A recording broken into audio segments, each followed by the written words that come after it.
Bienvenue sur la chaîne JCF TV qui s'efforce de vous fournir au quotidien des chapitres de la Bible. Nous remercions tous ceux qui ont bien voulu nous encourager en s'abonnant à notre chaîne, et si vous êtes nouveau à nous suivre, abonnez-vous, activez la cloche de notification et like s'il vous plaît les vidéos et partagez autour de vous pour faire connaître la parole de Dieu. Cette chaîne est une chaîne de santé spirituelle qui renforce la connaissance de chacun des enfants de Dieu. Merci à tous de nous aider à partager massivement pour plus de personnes converties à travers l'écoute. Amen. Le livre des Juges, chapitre 16. Samson partit pour Gaza. Il y vit une femme prostituée et il entra chez elle.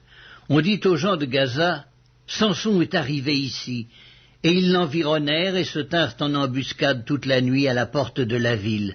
Ils restèrent tranquilles toute la nuit, disant, « Au point du jour, nous le tuerons. » Samson demeura couché jusqu'à minuit. Vers minuit, il se leva, et il saisit les bâtons de la porte de la ville et les deux poteaux, les arracha avec la barre, les mit sur ses épaules et les porta sur le sommet de la montagne qui est en face d'Hébron. Après cela, il aima une femme dans la vallée de Sorek. Elle se nommait Délila. Les princes des Philistins montèrent vers elle et lui dirent, « Flatte-le pour savoir d'où lui vient sa grande force et comment nous pourrions nous rendre maîtres de lui. Nous le lierons pour le dompter, et nous te donnerons chacun 1100 cycles d'argent. »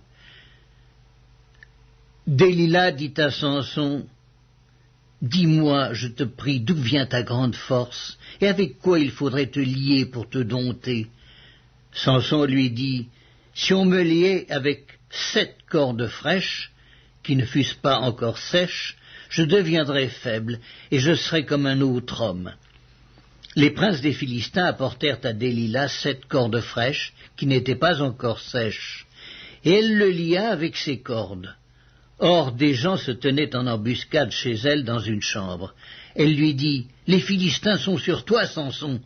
Et il rompit les cordes comme se rompt un cordon d'étoupe quand il sent le feu. Et l'on ne connut point d'où venait sa force. Délila dit à Samson, « Voici, tu t'es joué de moi, tu m'as dit des mensonges. Maintenant, je te prie, indique-moi avec quoi il faut te lier. » Il lui dit, « Si on me liait avec des cordes neuves, dont on ne se fût jamais servi, je deviendrais faible et je serais comme un autre homme. » Délila prit des cordes neuves avec lesquelles elle le lia. Puis elle lui dit, « Les Philistins sont sur toi, Samson. » Or des gens se tenaient en embuscade dans une chambre, et il rompit comme un fil les cordes qu'il avait au bras. Délila dit à Samson, « Jusqu'à présent tu t'es joué de moi, tu m'as dit des mensonges, déclare-moi avec quoi il faut te lier. » Il lui dit, « Tu n'as qu'à tisser les 7 tresses de ma tête avec la chaîne du tissu. » Et elle les fixa par la cheville. Puis elle lui dit, « Les Philistins sont sur toi, Samson. » Et il se réveilla de son sommeil, et il arracha la cheville du tissu et le tissu. Elle lui dit, « Comment peux-tu dire, je t'aime, puisque ton cœur n'est pas avec moi? Voilà 3 fois que tu t'es joué de moi, et tu ne m'as pas déclaré d'où vient ta grande force. » Comme elle était chaque jour à le tourmenter, à l'importuner par ses instances, son âme s'impatienta à la mort.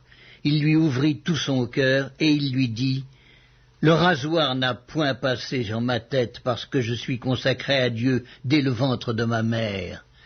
Si j'étais rasé, ma force m'abandonnerait, je deviendrais faible, et je serais comme tout autre homme. » Délila, voyant qu'il lui avait ouvert tout son cœur, envoya appeler les princes des Philistins et leur fit dire, « Montez, cette fois, car il m'a ouvert tout son cœur. » Et les princes des Philistins montèrent vers elle et apportèrent l'argent dans leurs mains. Elle l'endormit sur ses genoux. Et ayant appelé un homme, elle rasa les 7 tresses de la tête de Samson et commença ainsi à le dompter. Il perdit sa force. Elle dit alors, « Les Philistins sont sur toi, Samson. » Et il se réveilla de son sommeil et dit, « Je m'en tirerai comme les autres fois et je me dégagerai. » Il ne savait pas que l'Éternel s'était retiré de lui. Les Philistins le saisirent et lui crevèrent les yeux. Ils le firent descendre à Gaza et le lièrent avec des chaînes d'airain. Ils tournaient la meule dans la prison. Cependant, les cheveux de sa tête recommencèrent à croître depuis qu'il avait été rasé. Or les princes des Philistins s'assemblèrent pour offrir un grand sacrifice à Dagon, leur dieu, et pour se réjouir. Ils disaient, « Notre Dieu a livré entre nos mains Samson, notre ennemi. » Et quand le peuple le vit, ils célébrèrent leur Dieu en disant, « Notre Dieu a livré entre nos mains notre ennemi, celui qui ravageait notre pays et qui multipliait nos morts. » Dans la joie de leur cœur, ils dirent, « Qu'on appelle Samson et qu'il nous divertisse. » Ils firent sortir Samson de la prison, et il joua devant eux. Ils le placèrent entre les colonnes, et Samson dit au jeune homme qui le tenait par la main, « Laisse-moi, afin que je puisse toucher les colonnes sur lesquelles repose la maison et m'appuyer contre elles. » La maison était remplie d'hommes et de femmes. Tous les princes des Philistins étaient là, et il y avait sur le toit environ 3000 personnes, hommes et femmes, qui regardaient Samson jouer. Alors Samson invoqua l'Éternel et dit, « Seigneur éternel, souviens-toi de moi, je te prie.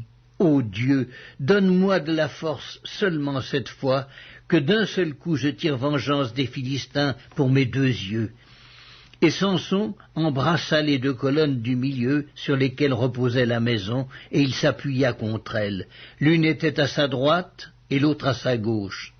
Samson dit, « Que je meure avec les Philistins. » Il se pencha fortement, et la maison tomba sur les princes et sur tout le peuple qui y était. Ceux qu'il fit périr à sa mort furent plus nombreux que ceux qu'il avait tués pendant sa vie. Ses frères et toute la maison de son père descendirent et l'emportèrent. Lorsqu'ils furent remontés, ils l'enterrèrent entre Tsoréa et Eshtaol dans le sépulcre de Manoach son père. Il avait été juge en Israël pendant 20 ans.